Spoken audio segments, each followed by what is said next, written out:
My name is Megan Walker. I am 34 years old. The worst day of my life began with something so ordinary that, even now, it feels impossible to believe how quickly everything changed. On the morning of October 18, 2025, I was driving from Charlotte to Asheville after finishing a 3-day legal conference. The interstate was wet from hours of cold autumn rain. The sky was gray enough to make noon look like late evening, and traffic crawled across the Blue Ridge foothills. I remember listening to an old country station. I remember thinking I should call my mother. I remember deciding not to. Then a pickup truck crossed the center line. Everything after that became shattered glass, screaming tires, twisted metal, and darkness. When I finally opened my eyes, I couldn't breathe. Machines surrounded me. Bright lights burned above my face. Someone kept repeating my name. Megan, Megan, stay with us. A woman wearing surgical scrubs leaned over me. I'm Dr. Karen Ellis. You've been in a serious collision. We need to take you into surgery immediately. I tried to answer. Nothing came out except blood. She squeezed my shoulder gently.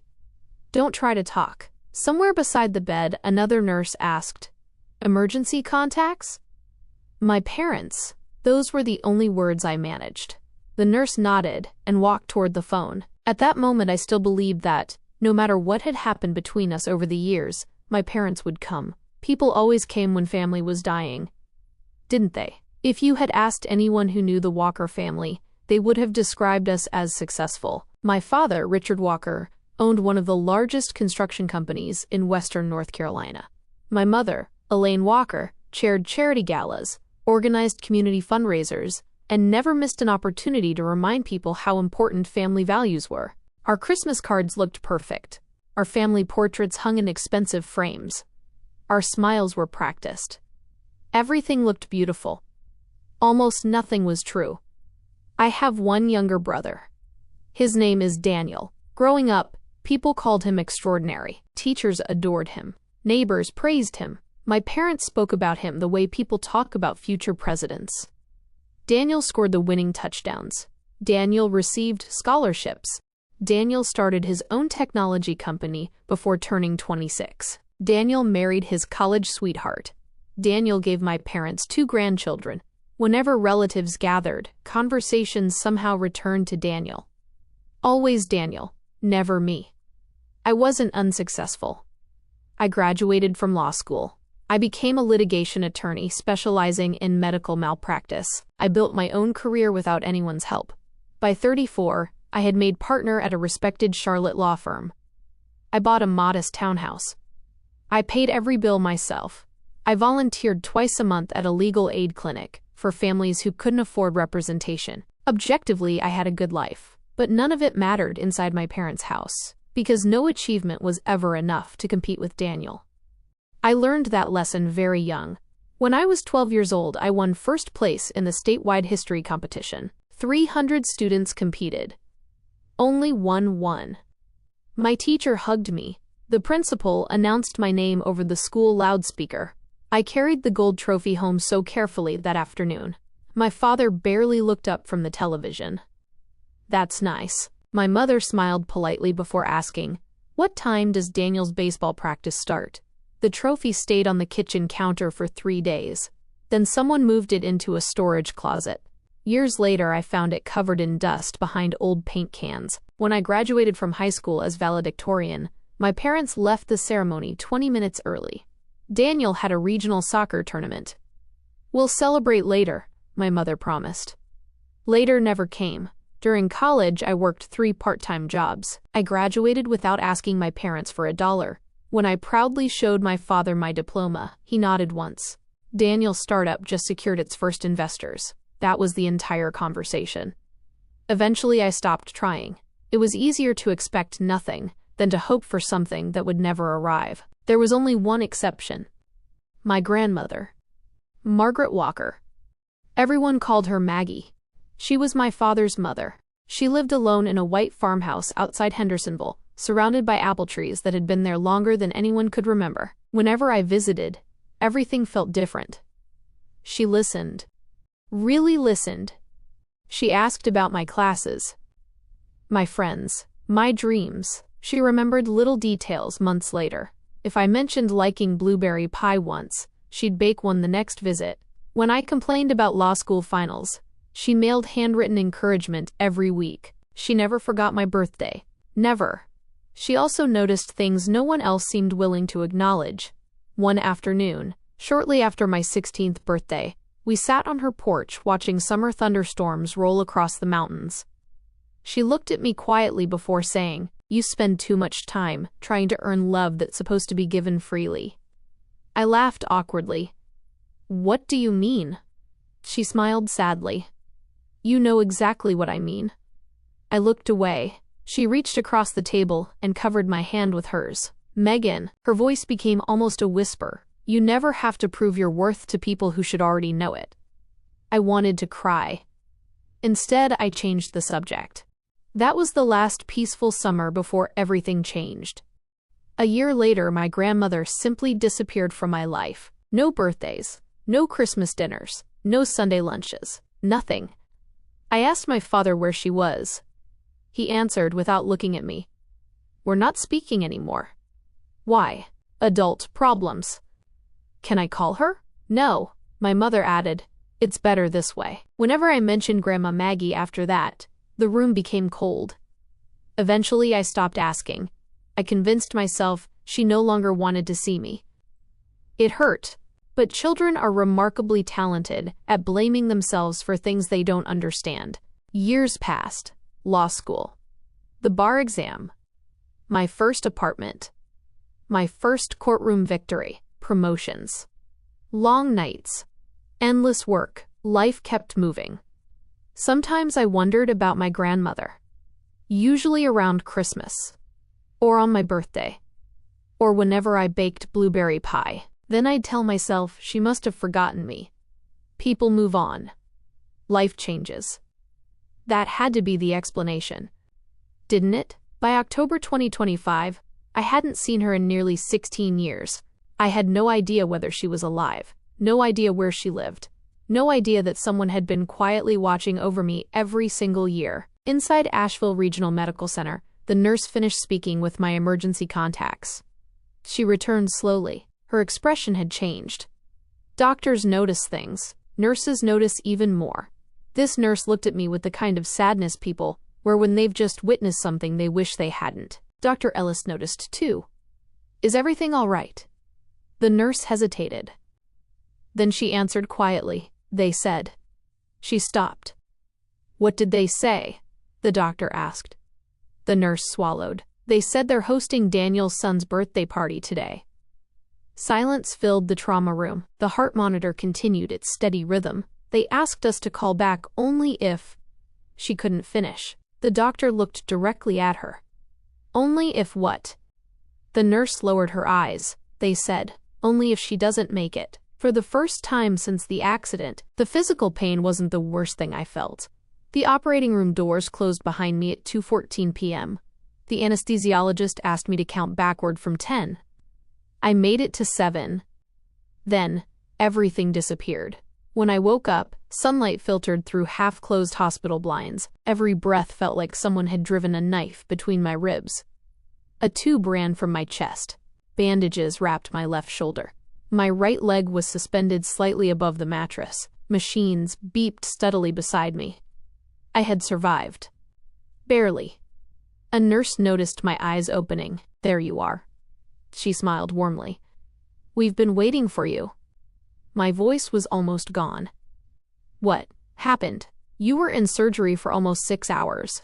She checked one of the monitors before continuing.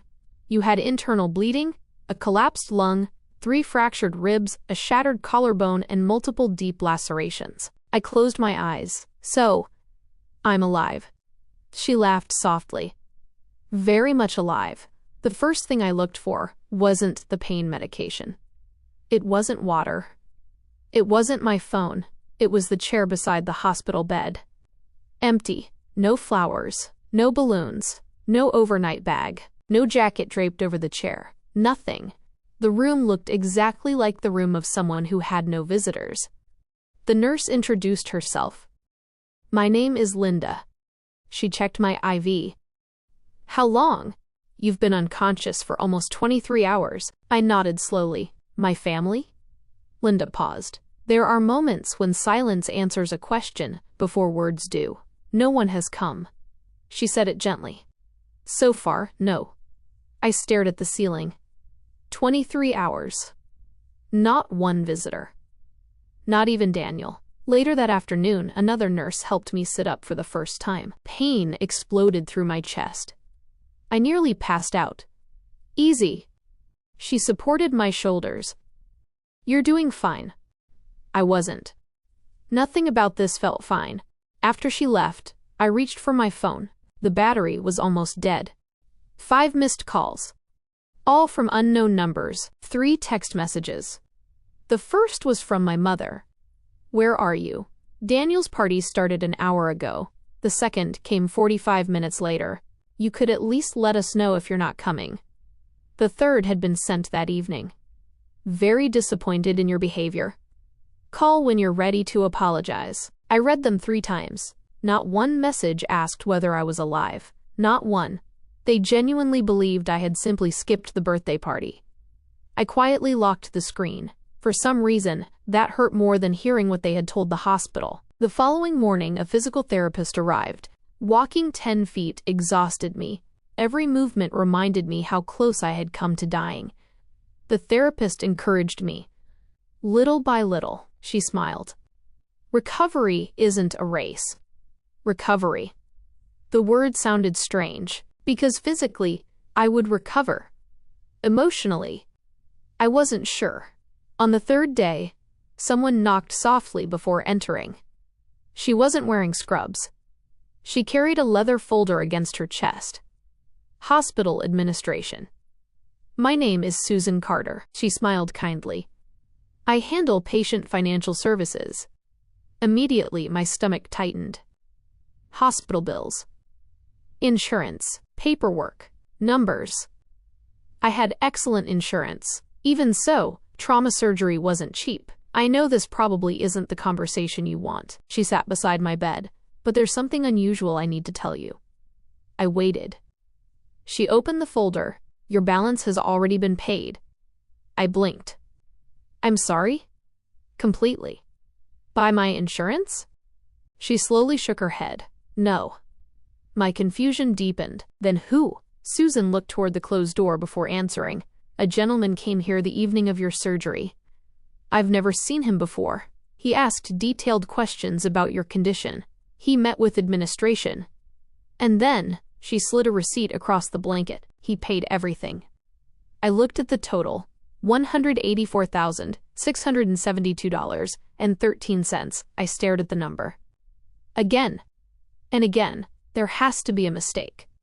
There isn't. He paid by certified bank transfer. Everything cleared yesterday. My heartbeat quickened. Who was he? He didn't tell us. He only asked us to give you this. She reached into her folder. Inside was a dark wooden box. Small. Elegant. Wrapped with an old blue ribbon. On top rested a cream-colored envelope. My name appeared across the front, written by hand. Beautiful handwriting. I had seen it somewhere before. Long ago. Susan carefully placed the box into my lap. He was probably around 70. Gray hair. Dark coat. He stayed here for nearly 2 hours. He asked several nurses whether you had awakened. When we told him you hadn't, she smiled softly. He cried. I looked at her. He cried? She nodded. I've worked here 12 years. I've never seen anyone cry with that much relief. My fingers trembled as I reached for the envelope. Susan gently stopped me. He specifically asked us to tell you something. What? Don't open it here, he said. She glanced down at a handwritten note inside her folder. Tell Megan to wait until she's home. I looked back at the box. Did he leave his name? Susan slowly smiled. Only his initials. What initials? MWMW. There was only one person whose initials matched mine. Margaret Walker. Grandma Maggie. Impossible. My grandmother had vanished 16 years ago. She couldn't be the one. Could she? For the rest of my hospital stay, the wooden box never left my side. Every nurse noticed it. Every doctor asked about it. I simply smiled. I haven't opened it yet. 3 days later, I was discharged. Walking out of the hospital felt like finishing a marathon with broken bones. Each step reminded me how fragile life really was. A colleague from my law firm drove me back to Charlotte. She helped carry my overnight bag upstairs. Before leaving, she hugged me. "If you need anything." "I know." I smiled. "Thank you." The townhouse felt strangely quiet. No television, no conversations, no footsteps. Only silence. And the wooden box waiting on the kitchen table. I stood in front of it for nearly an hour. Part of me wanted answers. Another part was terrified of them, because if someone had cared enough to spend nearly $200,000 saving my life, then my parents had made a choice. They had chosen not to come. That truth felt heavier than the box itself. Finally, I untied the faded blue ribbon and slowly lifted the lid. Inside the wooden box lay 3 things. The first was an antique silver pocket watch. The second was a thick bundle of letters tied together with faded blue ribbon. The third was a sealed envelope marked in elegant handwriting. "Open this letter first, my sweet girl." My hands were shaking before I even unfolded the paper. At the top of the page was a date, September 2nd, 2025. Just 6 weeks before my accident. "My dearest Megan, if this letter has reached you, then something happened that made Jonathan decide it was finally time to give you the truth. First, I need you to know something that no one ever allowed me to tell you. I never abandoned you." Tears blurred the words almost immediately. I wiped my eyes and continued reading. "The day you stopped coming to my house wasn't your decision. It wasn't mine either. Your father came to see me after our argument 16 years ago. He told me that if I ever contacted you again, he would make sure I never saw any member of the family for the rest of my life. I thought he was speaking out of anger. I was wrong. Every birthday I mailed a card. Every Christmas I wrapped a present. Every graduation I wrote a letter. Every single one was returned unopened. Jonathan kept them all. When you entered law school, I secretly paid part of your tuition through an educational trust. I couldn't tell you because your parents would have stopped accepting the money if they knew where it came from. They told you those scholarships came from anonymous donors. They weren't anonymous. They came from me." I lowered the letter. The room spun. For years, I had thanked strangers. The scholarships that allowed me to finish law school without crushing debt had come from my grandmother. I forced myself to keep reading. I followed your career from afar. Every newspaper article, every courtroom victory, every award, you became exactly the woman I always believed you would become. Strong, honest, kind. You never stopped fighting for people who needed someone beside them. Even though no one stood beside you, the final paragraph was written with visibly weaker handwriting. "Jonathan promised me something before I died. If the day ever came when the people who should have loved you abandoned you completely, he would find you. He would tell you everything. He would make sure you finally knew that you had always been loved. Never doubt that. Not for one more day. Love forever, Grandma Maggie." I cried until there were no tears left, not because she was gone, but because for 16 years, I had believed she had stopped loving me. The truth was exactly the opposite. She had spent 16 years trying to reach me. The remaining documents told the rest of the story. There were copies of every birthday card, every returned package, dozens of unanswered emails to my father, Christmas photographs where she held presents with my name written on the tags, receipts for every tuition payment, a copy of her will, letters from her attorney, even certified mail confirmations showing my parents had signed for legal documents they never forwarded to me. The evidence filled nearly 300 pages. There was no misunderstanding, no confusion, no accident. Everything had been deliberate. At the bottom of the box rested a business card. Jonathan Harper, attorney at law. A handwritten note covered the back. "When you're ready, call me." The next afternoon I did. Jonathan answered immediately. "I've been hoping you'd call." For nearly 2 hours he explained everything. My grandmother had passed away 9 months earlier. She had left detailed instructions. She had left me her farmhouse outside Hendersonville. Her savings. Her investments. Everything. Almost $1.8 million. My father inherited nothing. Exactly as she intended. There was one final instruction, Jonathan said. What was it? You were never to receive any of this, unless you truly needed someone. I smiled sadly. I guess she knew. She always knew. A week later, my mother finally called. Megan, we just found out your accident was actually serious. I remained silent. She continued. You should have told us. The hospital called. I answered quietly. Silence. Then she said the words I had expected. We misunderstood. No. I replied calmly. You made a choice. 2 days later, my father called. His concern lasted less than 60 seconds. Then he asked, Is it true my mother's attorney contacted you? Yes. There seems to be some confusion about her estate. There isn't. Megan, the farmhouse belongs to me. So do her investments. You knew? I know everything. Another long silence. Then, we're still family. No, I answered. We're relatives. Those aren't the same thing. Christmas arrived 2 months later. Ironically, my parents invited the entire extended family, including me. I accepted. Everyone expected an ordinary holiday dinner. Instead, I brought the truth. Jonathan sat beside me. He carried 2 large document boxes. After dessert, I stood. I have something Grandma Maggie wanted everyone to know.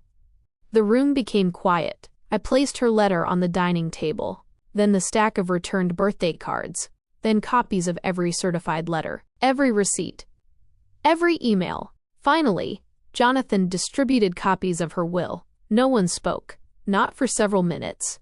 I played one final recording from a small flash drive. My grandmother's voice filled the dining room. If Megan ever hears this, tell her she was never forgotten. Never. Not for one single day. People around the table began crying. Even my aunt covered her mouth. Daniel stared at our parents in complete disbelief. You told us Grandma stopped caring. My father looked at the floor. My mother couldn't answer. I folded the letter carefully. For 16 years, I said quietly, I believed the wrong person had abandoned me. I looked directly at my parents. It wasn't Grandma. It was you. I left before anyone could stop me. Not because I was angry anymore.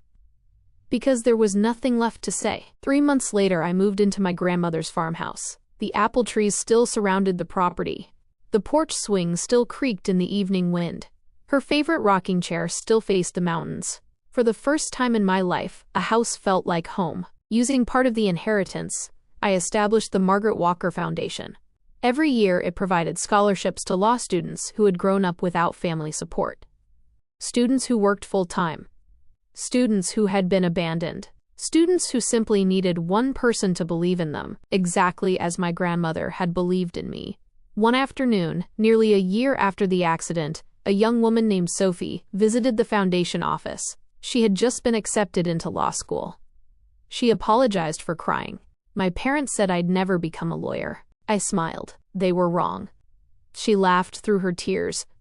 How do you know? Because once, someone had told me exactly the opposite. I reached into my desk drawer. Inside rested my grandmother's silver pocket watch. I placed it gently in Sophie's hands. It belonged to the woman who taught me something I'll never forget. What was that? I smiled. Real family isn't made by blood. It's made by the people who choose you, even when everyone else walks away. Outside, the autumn wind moved softly through the old apple trees. The watch continued to tick. Steady, faithful, just like my grandmother's love had been all along. And for the first time in my life, I no longer wondered whether I had been enough. Because I finally knew the truth. I always had been.